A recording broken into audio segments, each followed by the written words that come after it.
Hey folks, we're continuing our learning of Golang because one day, we're gonna go actually use Golang to do our DevOps functions. But until then, we're just gonna practice, not practice. We're gonna get deeper and deeper into Golang language so that we get a mastery of the language before we get into actually using it for DevOps. Before I proceed though, please subscribe to my channel. That motivates me to make more videos for you folks. Okay, today we're going to learn how to make a Golang function return another function. It's kind of messed up, right? But it is a thing, and we need to learn how to do that. Why? Because if we know how to do that, it's actually pretty simple, as you will see in a minute. Then you can have higher order functions called lower order functions. Sometimes you can also create closures around a function that already exists or function that you need to run on the moment. And you create closure because you're using a variable outside the function scope.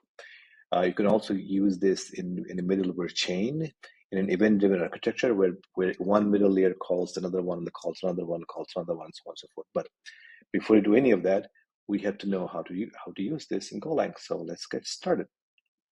So this is just a framework of our code. We have the main package, and we should use. Anyway, we can get to that in a second. So we have our main function, but before we can call a function that returns a function, we need to write that. So function, as you might remember, looks something like this. Give it a name, add, right? I'm going to show you a normal function and then modify it to return the function. That way, it makes a little bit more sense. Function add, let's say. Actually, what we're going to do print because we don't want to take any arguments. Print something.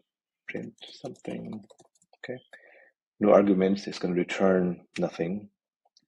So we're just going to fmt dot print, and it doesn't matter. We're just playing around right now, right? Print the word chess. If I could type. Okay. So that is okay by itself, and we call print something. Okay. It doesn't take any value. We can just call it and run the command. This is no different than before. It's a function that prints something. But what if we don't want to do this? We want to actually return a function, right? So let's change the name of this thing.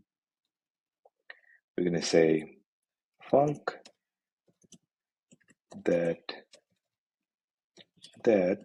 returns a func. All right, that's the name of the function. Still doesn't take any arguments, but now it returns a func. You see, this is where your return comes in, right? This is in that place. We're going to put in func, still no arguments, and returns a string. Right? Returns a string. So that func returns a string, but this func returns the function that returns a string. Kind of messed up. So here we are. So now what we're going to do, we're going to actually define the function. So we're going to say, so remember, we have to return a function. So you can say return with a function which doesn't take in any arguments, but returns a string. Then we're going to say return. In our case, just for the demo purposes, we're just going to return the word chess, which is a string. Save that.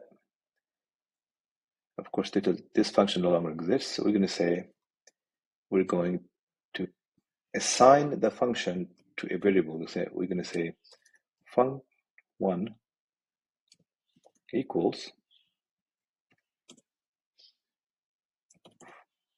that function. I'm putting this into a variable, right? Now we're going to print it, and I'm going to make a mistake intentionally, just to give you just to show you something else that's related. So we're going to say print func1. Okay, cool. No no errors in terms of code. So we can run the code. You see, we got an address, right? Why did we get an address? We got an address because the func1 is what? Is a function.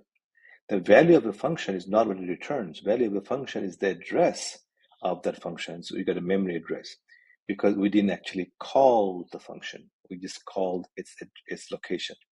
So now if we actually do this, that means we're calling the function. We save that, run the command, and now we got the word chess. Why did we get that? So we call the function, which happens to be this function. That function returns a function of string. That function, that anonymous function, returns the word chess. So this is an example of a function that returns another function. That's all it is. We're going to use this later to other bigger and better things, but right now that's all we're doing. Okay, hopefully you found this useful, and I will see you in the next video.